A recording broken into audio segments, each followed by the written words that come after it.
Bonjour à tous, j'espère que vous allez bien. On se retrouve aujourd'hui pour une nouvelle vidéo. Je vais vous parler d'une action que je viens tout juste de recharger et on va faire le point sur mon portefeuille.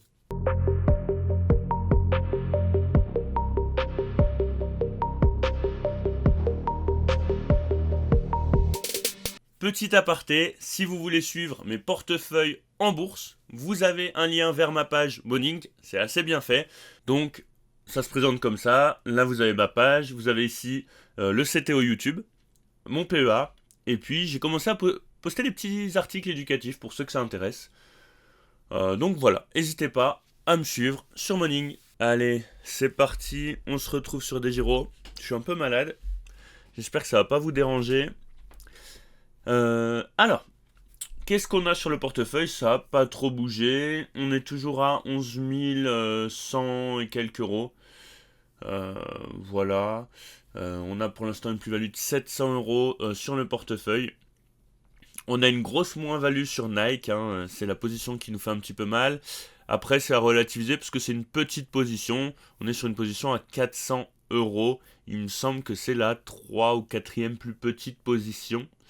Après Starbucks, si je vous dis pas de bêtises, ouais, vous voyez, Starbucks c'est la 179. On a aussi Fortinet qui est en dessous. À mon grand regret, j'avais pas suffisamment de liquidité pour reprendre plus de Fortinet. Vous savez que le but de ce portefeuille, c'est pas forcément d'être liquide, hein. Généralement, j'investis assez rapidement l'argent.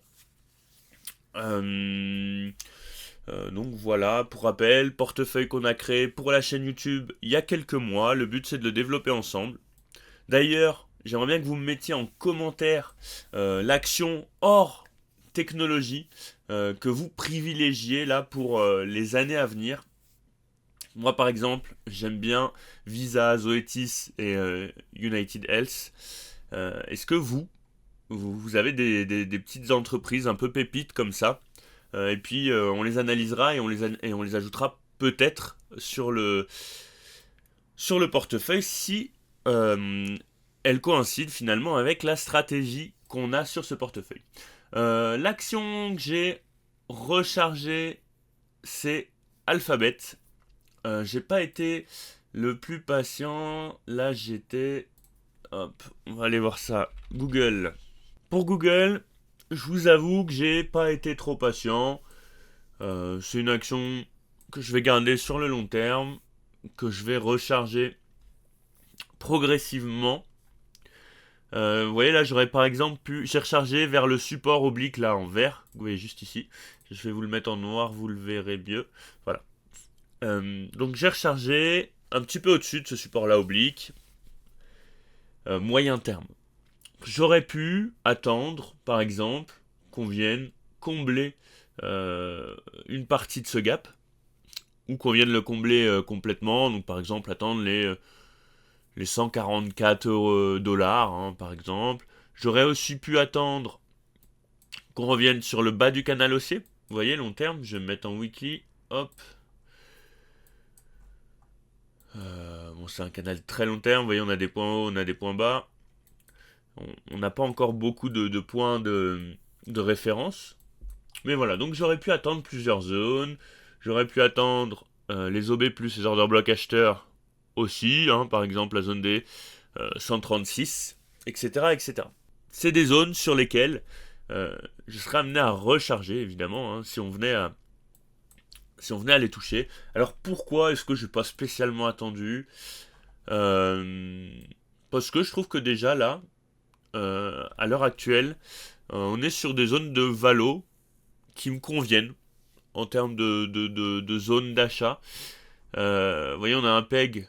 Bon, quand j'ai acheté, le PEG il était à 1. On est remonté un petit peu là, où il était peut-être un chouille en dessous de 1. Donc je considère que c'est un PEG, en prenant en compte la croissance, qui est raisonnable.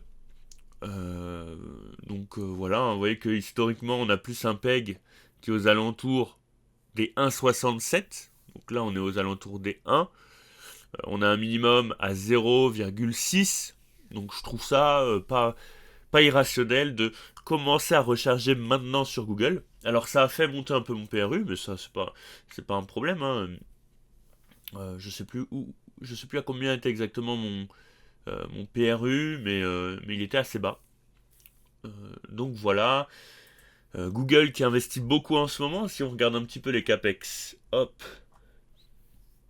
Donc les CAPEX, là on a le free cash flow, vous voyez, et on a la part du free cash flow qui part dans les CAPEX. Donc c'est 50% du free cash flow qui part dans les CAPEX. Ce qui est assez élevé. Donc on investit beaucoup, et c'est un investissement qu'on va pas forcément voir, enfin, qui va pas forcément porter ses fruits immédiatement. Euh, donc il va falloir être un peu patient. Ça fait peur à pas mal d'acteurs à pas mal d'acteurs des marchés de voir les Magnificent Seven qui investissent autant dans l'intelligence artificielle, dans le cloud, etc., etc. Mais pour l'instant, c'est ce qui leur rapporte de l'argent, notamment le cloud. Et effectivement, Google investit aussi beaucoup dans l'intelligence artificielle. Vous voyez, Alphabet a investi plus de 13 milliards de dollars en propriété et équipement au deuxième trimestre, soit 91% de plus qu'à la même période l'année dernière. Et c'est un article qui date du 24 juillet. C'est vrai que si on regarde un petit peu là, donc là je suis en trimestre, mais si on se met en annuel, vous voyez que c'est déjà un peu moins élevé. Donc ça veut dire que de trimestre en trimestre, là, on investit de plus en plus. Donc il y a une plus grosse part du cash flow qui part là-dedans. Et si on regarde par exemple, bon, on est sur le dernier trimestre. Et si par exemple, on va chercher le même trimestre de l'année dernière, on était sur du 24%, là on est sur du 50%. Donc ça a doublé. Ça a doublé quasiment. Euh, donc voilà. Et pour moi, pour l'instant, on ne sait pas exactement à quel point on va pouvoir rentabiliser ces investissements. Alors potentiellement, hein, d'ailleurs il y a un des CEO des Magnificent Seven qui en a parlé, potentiellement ils surinvestissent à l'heure actuelle. C'est un risque qu'ils prennent, parce que pour eux, il vaut mieux être surinvesti que pas investi. Donc voilà, ils investissent en infrastructure, etc., etc. Ça leur coûte de l'argent en entretien, en construction, etc., etc. Mais, en même temps, c'est un risque à prendre. Donc on a un cash flow qui baisse, on a... Pas un cash flow, pardon, on a la quantité de cash qui baisse, mais par contre, on s'endette pas. Donc ça pour moi c'est positif aussi. Et si on regarde un petit peu sur la rentabilité des capitaux investis, on voit effectivement que le coût des capitaux investis a légèrement augmenté, mais par rapport aux entreprises qui doivent s'endetter, avec les taux d'intérêt actuels, c'est quand même un WACC finalement qui a pas tant augmenté que ça. Pourquoi ? Parce que Google utilise son free cash flow pour investir dans les CAPEX, et donc ça c'est quand même une force, une force qui est assez énorme, hein, et que d'autres entreprises qui arrivent moins à générer de cash flow ou qui ont moins de cash en réserve ont pas. Hein, ils n'ont pas cette force-là. Et cette force-là, il y a très peu d'entreprises qui l'ont. Il y a les Magnificent Seven, il y a certaines entreprises de la tech. Mais globalement, hormis ces très grosses boîtes, Visa, Mastercard, à la rigueur MSCI, etc., etc., il y a très peu d'entreprises qui ont cette force-là de pouvoir investir à moindre coût, ce qui explique finalement qu'on ait une rentabilité des capitaux investis qui soit aussi importante. On est sur du 18%. Alors effectivement, vu qu'on augmente le CAPEX, c'est un CAPEX qu'il va falloir entretenir, etc., etc. Donc peut-être qu'on va voir dans les années à venir cette rentabilité des capitaux investis peut-être diminuer un petit peu. C'est une possibilité qu'il faut prendre en compte, mais on reste sur des niveaux qui sont quand même très très très élevés. Donc voilà, moi personnellement, j'ai préféré commencer à recharger maintenant sur Google. Je l'ai fait aussi pas mal sur ResMed ces derniers temps. C'est pas évident.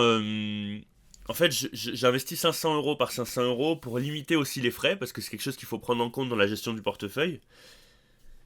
Et donc, c'est pas évident, en ajoutant 1000 € par mois, de recharger sur toutes les actions. Parfois, je suis obligé de faire des choix. Et donc, je recharge pas forcément ce que j'aurais voulu recharger. Donc, euh, donc voilà. J'aimerais bien recharger Zoetis. J'aimerais bien. Bon, Visa, j'ai rechargé aussi. D'ailleurs, Visa, vous avez vu, hein, depuis. Alors, j'avais call mon ma recharge sur Visa. Sur la cassure, là, je l'ai call sur le club des investisseurs rationnels. Et je l'ai aussi call rapidement sur Twitter. Donc pour l'instant, ça fonctionne plutôt bien. Vous voyez, on a rechargé à 267 après. Et puis là, on est à 286. Donc je suis plutôt content. Après, c'est du long terme, hein, Visa. Donc les variations court terme, finalement, c'est pas ce qui va importer. Qu'est-ce qu'on a d'autre? UNH que j'aimerais bien recharger aussi. Vous voyez, c'est encore une position à 500 euros. J'aimerais bien au minimum doubler sur UNH. Euh, bon là, elle est assez élevée, hein. On avait réussi quand même à l'avoir sur un point un peu intéressant. Là, on a cassé quand même le range, la zone de range. Et puis, on continue d'évoluer dans notre canal haussier. Pour l'instant. Donc voilà, à voir pour UNH, hein, je vais être patient. Je vais être patient. Fortinet, c'est pareil, c'est une petite position euh, que j'aimerais bien recharger. On a une grosse zone d'imbalance en bleu juste ici, avec un gros gap. Si je dis pas de bêtises, ouais, on a un gros gap. Donc à voir, est-ce qu'on viendra retester au moins le haut du gap? Tout ça, ça reste à confirmer. Donc voilà, globalement pour le petit portefeuille CTO. Si vous avez des questions, n'hésitez pas à me les poser en commentaire. N'hésitez pas comme d'habitude à liker, à commenter et à vous abonner, hein, c'est ça qui fait fonctionner la chaîne.